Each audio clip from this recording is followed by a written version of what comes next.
राजस्थान का नाम सुनते ही क्या ख्याल आता है? जाहिर है, किले, महल, रेगिस्तान।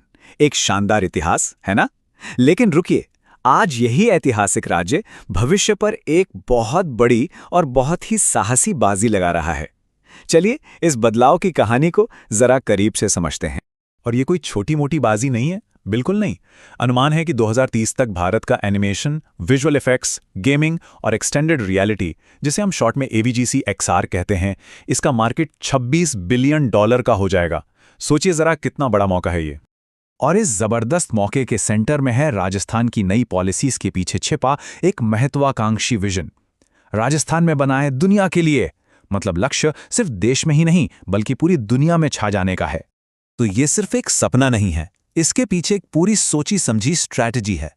चलिए जरा करीब से देखते हैं कि राजस्थान की ये बड़ी टेकबाजी आखिर है क्या। तो किसी भी बड़ी छलांग के लिए एक मजबूत जमीन की जरूरत होती है ना?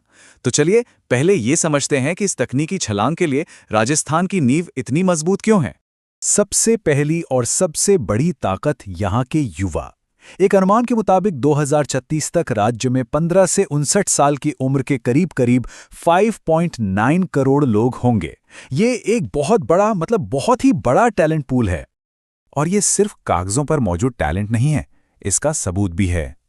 iStart नाम का एक प्रोग्राम है जिसके सपोर्ट से 4,400 से ज्यादा स्टार्टअप्स पहले ही सफल हो चुके हैं। मतलब यहाँ का स्टार्टअप इकोसिस्टम काम कर रहा है और बहुत अच्छे से कर रहा है। अच्छा, एक और चौंकाने वाली बात, क्या आप जानते हैं कि पूरे भारत में सबसे ज्यादा यूनिवर्सिटीज किस राज्य में हैं? जी हां, राजस्थान में। पूरे 83। ये दिखाता है कि हायर एजुकेशन में इस राज्य की एक छिपी हुई ताकत है जिसके बारे में ज्यादा बात नहीं होती। तो सवाल ये उठता है कि इतनी सारी ताकतों को, इस युवा आबादी को, इस स्टार्टअप कल्चर को, इन यूनिवर्सिटीज को इस्तेमाल कैसे किया जाएगा? उनका गेम प्लान क्या है? यहीं पर एंट्री होती है एक बहुत ही कॉम्प्रिहेंसिव AVGC XR पॉलिसी की। तो ये AVGC XR आखिर है क्या भला?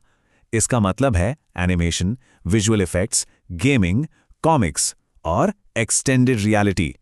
आसान भाषा में कहें तो ये वो सारी क्रिएटिव टेक्नोलॉजीज हैं जो भारत के मीडिया और एंटरटेनमेंट इंडस्ट्री का भविष्य मानी जा रही हैं। एक तरह का सनराइज सेक्टर। तो ये पूरा गेम प्लान 3 मजबूत पिलर्स पर खड़ा है। पहला, वर्ल्ड क्लास इंफ्रास्ट्रक्चर बनाना। दूसरा, दमदार फाइनेंशियल सपोर्ट देना। और तीसरा, राजस्थान के अपने लोकल कल्चर को दुनिया तक पहुंचाना। इंफ्रास्ट्रक्चर की बात करें तो ये एक हब एंड स्पोक मॉडल अपना रहे हैं। मतलब जयपुर को एक मीन सेंटर यानी हब बनाया जाएगा और फिर पूरे राज्य में छोटे छोटे इनोवेशन स्टूडियोज बनाए जाएंगे जो इस हब से जुड़े होंगे। इससे इनोवेशन सिर्फ एक शहर तक सीमित नहीं रहेगा। और पैसे की बात करें, मतलब फाइनेंशियल सपोर्ट की, तो वो भी जबरदस्त है। सरकार एनिमेशन फिल्मों से लेकर मोबाइल गेम्स तक हर चीज के लिए भारी भरकम ग्रांट दे रही है। एनिमेशन और VFX के लिए 50 लाख तक, तो वहीं गेम्स के लिए 1 करोड़ रुपए तक का इंसेंटिव है। ये साफ दिखाता है कि सरकार इस विजन को लेकर कितनी सीरियस है। लेकिन जो चीज इस पॉलिसी को सबसे अलग बनाती है वो है कल्चर पर फोकस।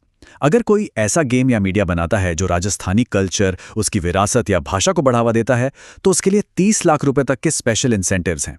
मतलब टेक्नोलॉजी और संस्कृति का एक बेहतरीन संगम। तो ये तो हुई AVGC XR की बात।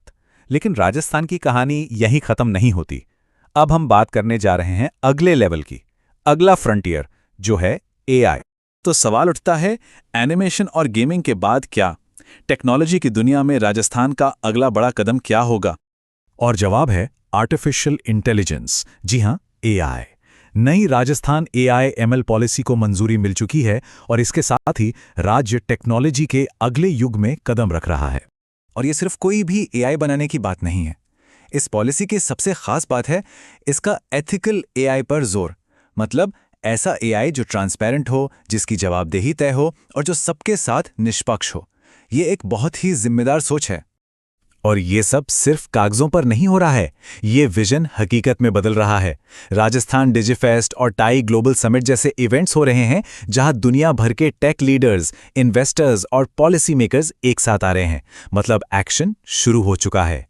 तो इन सब बातों का मतलब क्या है? इन बड़ी बड़ी पॉलिसीज का, इन इवेंट्स का असल में फायदा क्या होगा? ये क्यों मायने रखता है? तो सार ये है, पहला, इससे यहाँ के युवा वर्कफोर्स के लिए हजारों नई नौकरियां पैदा होंगी। दूसरा, राज्य की इकोनॉमी सिर्फ पारंपरिक सेक्टरों पर निर्भर नहीं रहेगी, बल्कि उसमें विविधता आएगी। तीसरा, एक ऐसा अनोखा इनोवेशन हब बनेगा जहां टेक्नोलॉजी और कल्चर हाथ में हाथ डालकर चलेंगे। और आखिर में, दुनिया की नज़र में राजस्थान एक दूर की सोचने वाले, एक फॉरवर्ड थिंकिंग टेक डेस्टिनेशन के तौर पर उभरेगा। तो आखिर में एक बड़ा सवाल हमारे सामने है, क्या राजस्थान अपनी सदियों पुरानी शानदार विरासत को भविष्य की टेक्नोलॉजी के साथ जोड़कर भारत का अगला इनोवेशन पावर हाउस बन सकता है? जिस तरह की तैयारी और विजन दिख रहा है, उसे देखते हुए